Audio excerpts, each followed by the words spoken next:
Hello, friends. Welcome back to another episode of Field and Garden, my podcast where I really help anyone, anywhere to know how they can grow cut flowers and that it's possible for them, right? So before we jump into today's episode, which is one of my favorite things to talk about, marketing and selling flowers, right? I just want to remind you that this podcast is made possible by thegardenersworkshop.com, which is home base to everything that we do. We have tremendous resources there and opportunities, and I encourage you just to drop in any old time you'd like, as well as to sign up for our farm news, which will keep you in the loop. So, I was thinking today that I don't know that I've ever really mentioned why I named my podcast Field and Garden. And I just thought I would bring that kind of back up to the surface because I know for me, this was a kind of hot spot. I wanted my podcast about flower growing, flower farming to be available to everybody, right? And so I wanted everyone to know, whether they do or not, that everything I do is outdoors in the field and in the garden. I do not grow in Hooper greenhouses, which was a major barrier for me. I'm in the city. Not only did I not really have enough space, perhaps, but my city wouldn't allow it. And I have actually turned those lemons into the sweetest lemonade over these past 2.5 decades.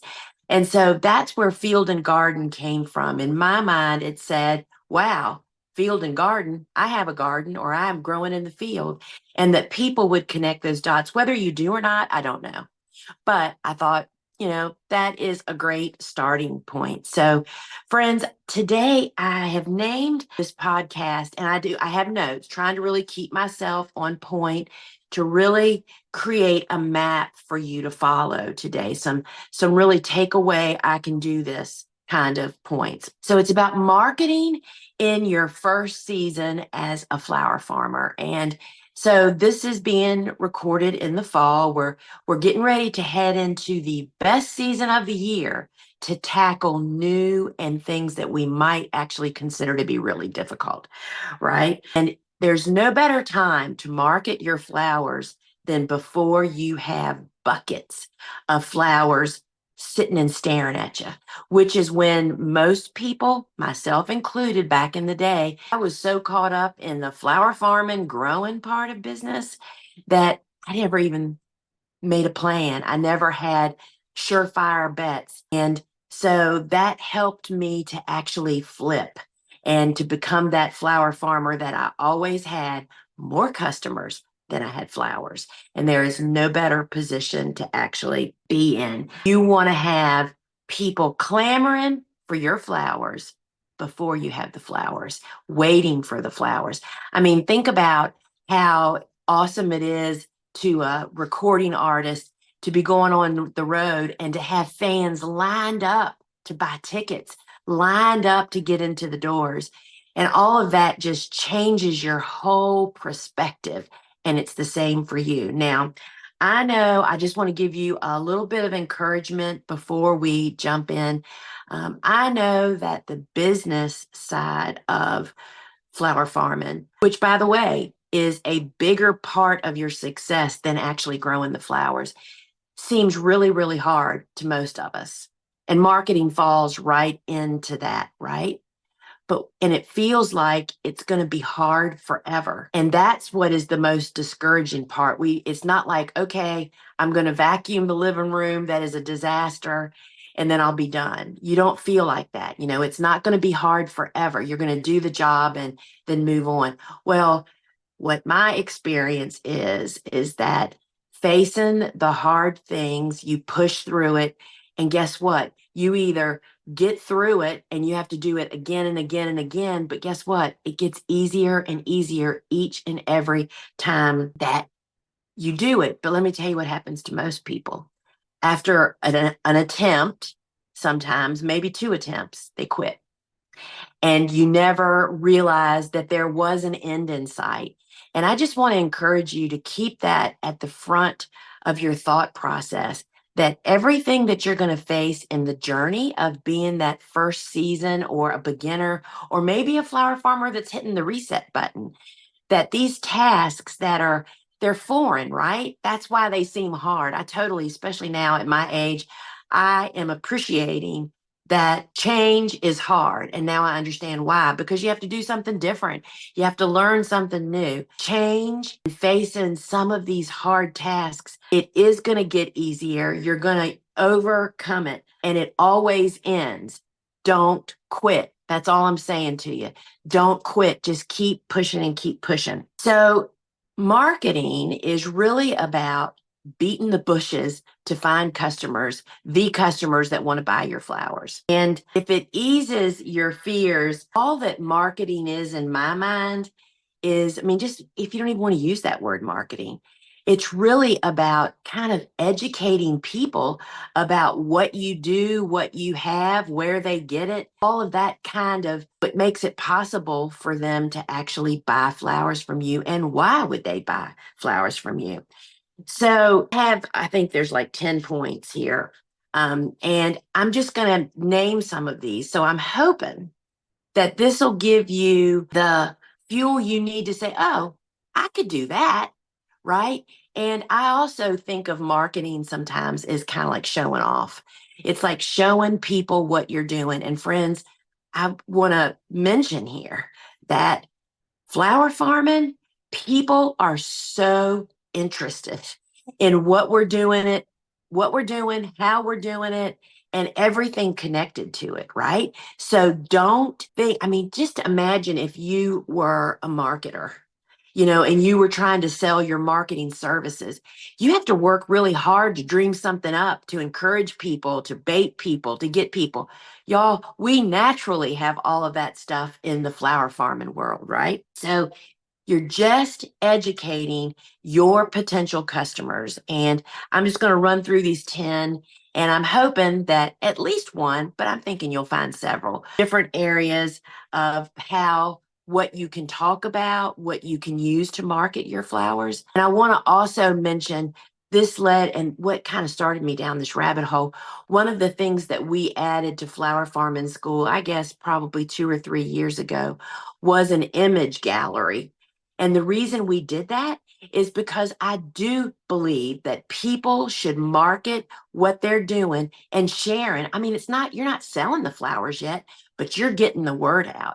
And so often folks have not taken good images. And so we put a whole library in flower farming school for that reason. And you can create great images on your own, even as a gardener, taken up close and just showing what you're doing. So I just wanted to mention that because I know some of you are saying, oh my gosh, I have no imagery. It's really about catching people and stopping them on scrolling on social media, right? So you've got to have some beautiful imagery to actually put with some of this to really grab and start building your community. So the first thing that I recommend is highlighting the locally grown flower piece of this. And I wrote at the very head of this is the first thing you need to remember to incorporate in all of your posts is in some way or fashion, or just putting your location, put where you are. So often I'm looking at a post and somebody's selling something that you have to go pick up. And it's like, I wonder where they are. Do you know what I mean? It's like, oh gosh, are they in Virginia? Are they in California?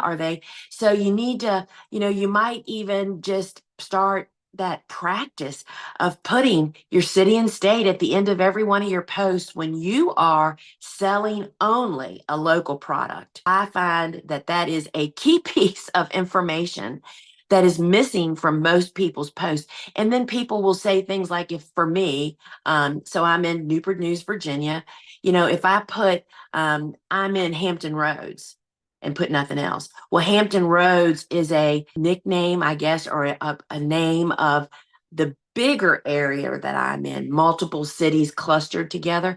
Well, people outside of Hampton Roads don't know what Hampton Roads is. You have to really put I mean, I think city and state is a great way to identify that. So I put that at the top because when I started researching, I thought, I don't even know where that person is. So, kind of doing a little bit of research and learning what are the qualities that people get when they buy local flowers that they otherwise wouldn't get. And I am a firm believer in not knocking imported flowers, or not so much imported flowers, not knocking the opposite of what I am. You need to highlight what you are offering. People know what they're suffering from when they buy flowers, perhaps at the supermarket, or get an arrangement from a florist that neither of those that buy local. They know there's no fragrance. They know that they all pretty much look the same most of the time. You need to highlight, okay, my flowers are fresh. Some of them are fragrant, and there it changes seasonality. There's a lot of pieces of that. The qualities of all of buying local flowers. And then the whole nother piece to that is the environmental impact. My flowers don't travel 3,000 miles. My flowers aren't treated with fungicides and to keep them from molding, and to keep them, how much refrigeration do they require from South America to where you are? Do you know what I mean? There are so many things that you can highlight. And the bottom line is, local flowers have so much less of a footprint, and people are so much more educated about this now, and they want to become a part of it, right? So that's number one, that you can talk about the benefits of, and the other aspect of this is, while you're in the getting your business started stage, all of these can be like why I'm starting a local flower farm, why I'm starting a local bouquet subscription. Do you know what I mean? It's like, these are the reasons that made me want to do this. And those same reasons, they have a ton of people that want to buy them for those very same reasons. So hopefully this will just help you overcome. People are so afraid of marketing. It's just nothing but telling what you're doing, friends. All right. Another really great highlight of to market on is seasonal varieties. That this help allows you to showcase the unique and seasonal varieties of flowers that you offer. And particularly, what I find is most everything that I sold is typically not available from a wholesale house. That a wholesale house is a distributor where, like, florists buy from. And even, large scale operations, you're growing the flowers that don't ship well.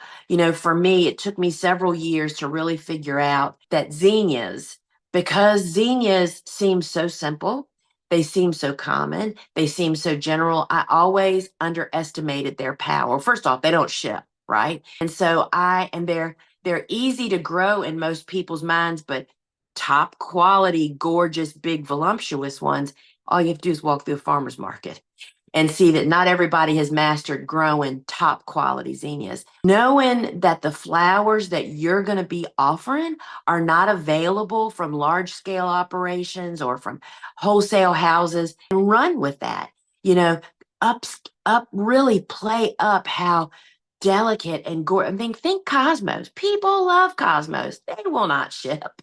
So the seasonality of your flowers is number two, or the seasonal varieties, and also how they come and go.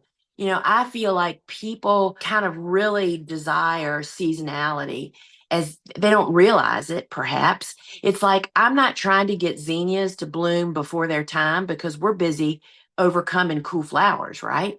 But when that flower comes in that people absolutely love, you need to give it the showcase. You don't try to get it early and make it go later. That's kind of my motto. That also makes your growing operation a whole lot easier. But just know that your seasonality is another piece of this pie.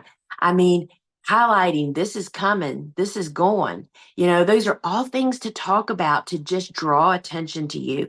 And then you should also be highlighting your sustainable practices. That's number three. Highlighting your commitment to sustainable farming methods such as organic or regenerative techniques to appeal to those environmentally conscious customers. And I kind of feel like you need to share why you're following those methods and why it's so important to you, to preserve native bees, to utilize leaves instead of sending them to the landfill. And I think not only are the people that are interested in those things are going to be drawn to you, but this is where the educational part comes in. And y'all, this is all going to put you at the forefront of these people's minds. Once you flip the switch in April or May and say, hey, guess what? I have flowers. Who wants to sign up for a subscription or meet me at the farmer's market? You are going to have a whole different impact than what 99% of people do. Show up to their first farmer's market and just sit there and hope foot traffic comes. It's all in your park, and that is just another great one. So, the other thing that you can really play up is not, it says artisan bouquets, but first off, I know as a first time flower farmer, you're probably terrified of that. I was, but it's just that your bouquets are going to be very, very different than what they're used to seeing. And I'll tell you, I was terrified to make bouquets and was for several years. And that's what made me start. One of the things I talk about in my courses is the on farm market, members only on farm market and farmers market. How we had two ways you could get my flowers. You could come in and grab one of the ready made bouquets that typically my sister made, or we have buckets where you make your own. Well, the make your own was totally born out of my fear of building bouquets. And where else do people get to do that? Nowhere. They don't get to do that in the supermarket. They don't get to do that. Most often, occasionally florists will have like a bouquet bar special or event or something, but that's something that can become uniquely yours, whether it is amazing bouquets that you make, or you can be like me and say, no, we have the buckets that you can pick your own stems and we'll help you put them together, or you can put them together yourself. That is a marketing niche, you guys. That was number 4. Number 5 is flower variety and diversity. So highlighting the the wide range of flowers that you're going to offer. Y'all know that I'm a big sunflower grower, right? And because of the way that I grow sunflowers, people don't even realize some of them are sunflowers. And so while I have that constant supply of this huge cash crop that is constantly coming along, I can vary that crop. These are kind of like little insider tips, right? Of how you don't have to venture into, I will tell you that, especially, gosh, I think back to it probably took me 10 years to realize this, y'all. Every single new season, every now and then in the season, I would feel like, oh my gosh, people are just going to stop buying my flowers because I don't have anything new, hottest, latest, on trend item coming along. Do you want to know what I learned? And this is perhaps the best tip you can take away from this whole podcast is providing consistent quality cut flowers is what keeps people coming back. I have sold the same flowers for 27 years, pretty much to the same people week after week after week. And it wasn't that I had something new, latest trending. It was because I produced consistent quality. Remember that. So you have having your flower diversity will really give you something else to talk about. This is all this is about. This is not about how to run your business. This is about how you're going to market to beat the bushes. Before you even have flowers, perhaps you're going to talk about all of these things that are drawing you. And then there's personalized service. The key to commercial customers is emphasizing customer care. Customer service. We all have suffered from not being able to talk to a person, not just having your needs met. When you build a relationship with those key commercial customers, for me, I had 2 big key commercial customers. They both had standing orders of over $1,000 a week that were just done. I didn't have to sell them that $1,000 each week. That was like an automatic order, right? They always added on top of that. And I had many other orders. But why did I get those? Customer service and quality, consistent product, right? So personalized service, that does not mean doing crazy things for people. That does not mean doing out of your window of services. It just means good customer service. So that is number 6. And then this is one that I learned early on. I learned it, but I didn't really apply it very well. So they call it farm to table experience now, how all these farm meals and things are going on. Well, soon after I started selling to just florists so many years ago, I wasn't even at a farmer's market yet. I decided that I wanted all my commercial customers. I think back then there was like 8 or 9 of them, probably. This was probably my second or third year in. And I invited them on a Sunday afternoon because that was the only time they weren't tearing down weddings or setting up weddings to come here to my farm and garden. And I was really nervous, y'all, because it was in the middle of the city. It was much smaller in my mind than what I thought they were thinking. And this was before I had the extra land. This is when my whole place was only 1.17 acres, and that included my home and some outbuildings. And I brought them here to my farm for just an afternoon of looking around. And friends, that experience changed everything for me. First off, they discovered things growing on my farm that I never even knew were good cuts. That's where I found out the hellebores were in demand because I had a ton of them, didn't even know that. But it changed my relationship with them. First off, they came and saw all the stuff I had to have. They saw that whole experience. So you don't necessarily want to do that before you're actually selling flowers, maybe, but maybe you do. And the other thing I want to say is you don't have to have workshops, which I am going to talk about that in a second, where you teach people how to do flowers. People are looking for experience, y'all. And we have a ton of experience, meaning people coming and just literally walking around your place. And so that is super important, not only to your commercial customers, but to your overall customers. And so, I find, and this is going back to kind of that whole zinnia thing I just talked about, is number 8 is specialty cuts and unique blooms. And, I felt like I had to have something unique. Well, guess what, friends? The garden flowers that we do best, growing outside in a garden in a field, are exactly the flowers that people are yearning for. Because what we heard over and over and over again? Oh my gosh, my grandma grew zinnias, or my grandma grew sweet peas, or my grandma grew hydrangeas. The garden flowers that I was growing were the actual flowers that people were yearning and brought them back to their childhoods. There is no better place to meet people, y'all, than their memories, right? So, what I want to emphasize here is what you're growing outdoors in a garden and a field are exactly the flowers that people can't get anywhere else. That makes them very unique. I used to deliver flowers to a lot of different types of customers, business offices and residents and so forth, and florists and supermarkets and so forth. And I will tell you, it's universal. I still had commercial customers, florists, clamoring out the back of their shops to see what was in my truck 20 years in, as I did the first time I ever showed up to their shop. It's a very special thing that flower farmers have. And don't forget that.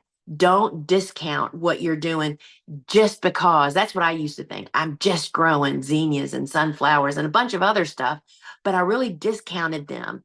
But friends, those were in my top 10 cash crops for over 2 decades. So don't discount that. And then number 9 is you have to think about how, if you want to offer workshops on your farm, or you're thinking about that, but you're thinking, I'm just not qualified. This really brought to the forefront of my mind how, and you can talk about this in your marketing. You can even say, who would be interested in doing this? Jenny Love's course that we have is Making Workshops Work for You. So you don't have to do a workshop where you're actually teaching things. You can start out, as I've mentioned, people are so interested in what we're doing. Your whole experience could be just having people come to your farm at a certain time for 2 hours of walking around, cutting their own flowers, making their bouquets. I mean, there's so many things you can do because it's all about experience and testing the waters about that, or talking about it. Again, this is all about things that you can talk about as your business begins to build and grow.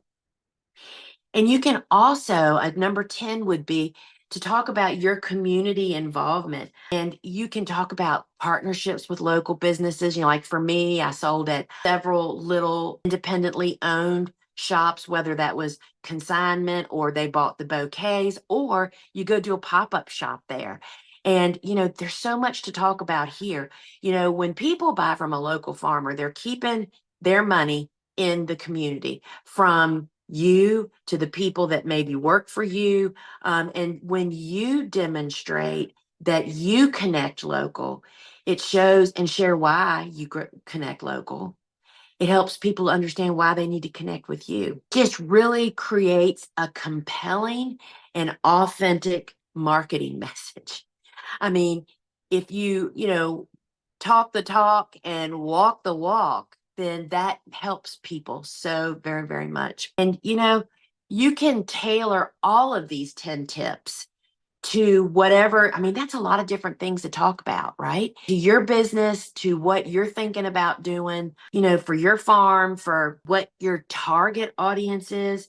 I think that everybody could find something. I think everybody should be able to find 5 things on this list that they can beat the bushes through this winter season before you ever have a flower to sell, to really warm up your audience and to have them waiting in line outside of that concert hall, right? Clamoring to get your flowers. And I will tell you, after I first figured that out in the beginning of my business, let me just to say that having more customers than flowers creates its own issues, but it is a far better cry than, oh my goodness, how many people have I counseled, talked to, students even, that are like, I have tons of flowers, and that one customer I was counting on fell through. Friends, you always want to have more customers. Remember this. Why do you think airlines overbook? People don't show, people don't come through, people have emergencies. Have that mentality. I mean, and you'll come up with phraseology. Yeah, oh my goodness, we'd love to have you for a customer. And as soon as I have some availability, I will shoot you a list. Or come to the farmer's market earlier if you want to be sure to get flowers. You know what I mean? What a great way to start your business off is to market. And remember, marketing is nothing but educating your customer, sharing why you're doing what you're going to be doing, and, market before you have those buckets at your feet looking at you and you just don't know what you're going to do with them. So, friends, I hope this has been helpful for you. And remember, drop in over at thegardenersworkshop.com for all kinds of resources, blog posts, videos, our online courses. Sign up for our farm news. Remember, we have a phone app where I do a shop and show every Friday at 12 noon that highlights the harvest from the farm as well as what's going on here in the farm. I do a giveaway. We have a lot of fun. Think QVC, but with Lisa and the stuff that I use to grow all these beautiful flowers, and you get to see the beautiful flowers. All right, friends, until we meet again, ciao.